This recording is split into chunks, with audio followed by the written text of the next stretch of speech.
What is going on YouTube? It's a beautiful day. I got a video for you guys. It's a gameplay commentary. And I want to talk about the GFinity event just wrapped up a couple hours ago. If you guys didn't know, Complexity took it home. Champions. Second event in a row. Second event win. By the way, this gameplay is just like an 8s match. Just messing around, having some fun, doing the thing. So the event, I felt like was a huge success. You know, we're carrying on the success right on the coattails of Anaheim. Everything's going great so far. Everything is turning out well for Call of Duty. I like seeing this. We saw a very exciting event. A few upsets. A few things we didn't really expect to happen. A few close matches. Anyways, it was amazing. So, if you guys didn't know the placings were, Complexity placed first. TCM, the European team, placed second. And then Optic and Impact tied for third and fourth because the event worked. There were no consolation matches. There was single elimination. So like if you didn't make it to finals, then you just tied for the semifinals. You got knocked out there. So it was really awesome. I felt like the best match of the tournament, I think a lot of people would agree, was the Impact and Complexity series. That was the closest I felt like. It was Complexity won the first hardpoint pretty handily. Impact won the first S&D pretty handily. The CTF absolutely came down to the wire. I feel like if Impact would have won that, then they would have won the series. Like, it keeps coming down to that. They keep getting outplayed in these, like, very small situational plays, and they are just so close to winning, and they just don't pull through, so I'm expecting them to bounce back next event. Like, it's any event now, they're just going to bounce back, and they're going to reclaim their throne. They know they can be the best. They've done it all year long. I'm thinking they're going to come back next time and, you know, surprise a lot of people, go crazy. As long as Kill stays away from those bushes, you know, they'll be all set. So, anyways, okay, what was that spawn right there? I just got, like, spawn killed by that guy. But yeah, the event was awesome. I felt like TCM surprised a lot of people, placing second. I wonder if we're going to see them at MLG Columbus now after they just placed so well at GFinity. They surprised a lot of people. They really did amazing with their teamwork and their play. There was also, I mean, they defeated Optic, so they must be pretty good, you know. Optic's like, you know, the best team ever. Not really, but, you know, whatever. Optic did place very well, though. I feel like they could have done better. If the bracket had been different, I feel like it would have been better, but, like, I guess since TCM did beat Impact, they deserved the seed they had, but I felt like Impact Complexity should have been the final match. Would have been more entertaining, I think.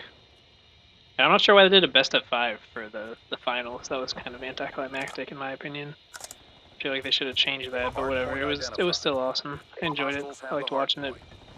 So, this event brought a lot of questions to mind. We saw Envy getting eliminated very early in the tournament. The first day, they got knocked out. That wasn't good. Stainville decided to leave the team, so he's no longer a part of the organization. A lot of people are wondering who they're going to pick up. There's been a lot of rumors of the main people are like Karma, John, Slacked, people like that. And honestly, like, I don't even know if any of them would fit. Because we got, I mean, Karma's on Impact and they just did really well. I don't know why he would leave that team. They could have won the event. They lost, like, very narrowly, to be honest. They should have won that. Also, I don't know if Envy would want a player like Karma. He's kind of like a trash talker. I know he can clean up his act, but he's kind of a trash talker. He's kind of like, he just fits in more with the Impact guys than the Envy guys. It's just the way I see it. Then there was John was another possible pickup. We could see John maybe. I know he's not 18 yet. I know Envy is probably looking for someone who's 18. So really what they need is just that powerhouse Slayer SMG. Like they got Rambo who's the smart, the coach, objective SMG, and then they need a playmaker SMG to go with that. They got 2 of the best ARs in the game in Proofy and JCap. A lot of people were saying that they should pick up Sidrock as like a third AR and just run 3 ARs and just be insane at slaying people with ARs, which would be interesting to see, to be honest. I'd like to see that. Because if you guys don't know, Sidrock is still really nasty at Black Ops 2, and if you guys don't know who Sidrock is, he's one of the best ARs to ever play Call of Duty. If you watch like Modern Warfare 2 and Call of Duty 4 gameplays, he's always powerhouse slayer. In tournament games, he's always going like double positive, dropping 30 plus kills, which back in the day, 30 plus was like a 40 bomb. So he's really just like insane with an AR. One of the best ARs to ever play the game, in my opinion. So that'd be interesting to see if they picked him up. That'd be pretty funny. But yeah, there's that. There's also complexity. I got some questions about complexity, to be honest, because I know that like Aches and TP are such an amazing duo. You can make an argument at this point now that they're one of the most successful, if not the most successful duo in the history of Call of Duty. After the success they saw in Black Ops 1, Modern Warfare 2, and now the success they're seeing in... Did I say Modern Warfare 2 and Black Ops? Yeah, I meant to say Modern Warfare 2, Black Ops 1, and now Black Ops 2. So, I'm excited to see how the rest of this game plays out and if they continue to win events and be dominant, because they have the chance now to be as dominant as Impact was. They've already won 2 events in a row, and they're not looking like they're slowing up at all, so I'm excited to see how they do.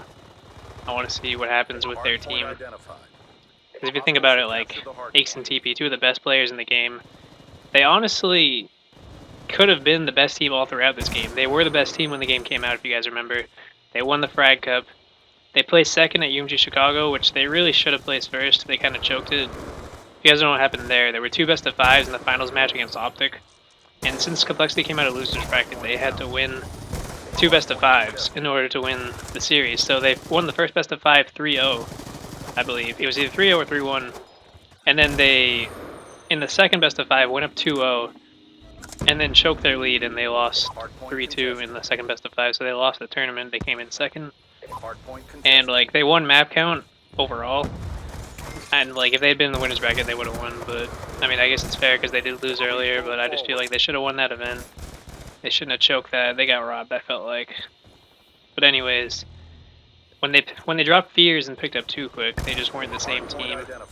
Too Quick just doesn't bring that X factor, that element they need. And then, like, you saw once they picked up Clayster, they just became dominant again. So it's proof that they're all-time greats of Call of Duty. Aches and TP, 2 of the best players in the game. Crim, one of the best gamers I can think of, to be honest. Like, if I could pick one person to team with, if a brand new game came out and it was going to be on the circuit, if I had to team with one person, it'd be Crim. Like, I know you're probably team deployed. I'm just saying. Just throwing it out there, that if I had to pick one person, it'd be Crim 6. He's nasty. He's an amazing gamer, amazing player. Multi-game pro, the only Call of Duty and Halo pro. But enough about Crim. You can go check out his YouTube if you want to see more about that. But anyways, that's how I feel about Complexity. I want to see if they can carry on their dominance, win the next few events, become a dynasty like Impact was. And also, I want to see how, the other thing I want to see for the rest of this game, I want to see how the European teams do in terms of keeping up with the American teams. I want to see if they start coming to more MLG events. I want to see if they start placing well, you know, like, because Prophecy and Epsilon came over to Anaheim. They didn't place very well. I mean, honestly, it was their first MLG event. You could blame it on jet lag, you can blame it on whatever. They had to play through open bracket, which always sucks. That's never helpful. It's always a much harder road through the tournament when you're doing that. But I want to see how they place at future events. TCM might come over now, we could see them. Even like AAA, they're a decent team. They're pretty good. French team, so I'd like to see how they do as well. And I want to see more competition in this game, more teams at the top than just like... Because let's be honest, right now it's Impact and Complexity. It's the Impact and Complexity show. That's it. Optic is like a close third, but they just don't stack up to those teams. They're just so solid across every game mode. But yeah, that's how I feel. That about wraps up this commentary. If you guys enjoyed the video, leave a like, leave a comment, subscribe if you enjoy the channel. I've been uploading like pretty much every day lately, every other day. Starting to get more viewers, more subscribers.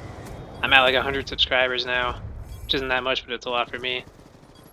I got like 200 views on my Slums Hardborn breakdown, so you guys probably enjoyed that.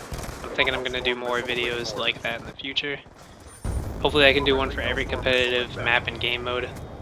But anyways, that's it for today, guys. Have a lovely day. And, as always,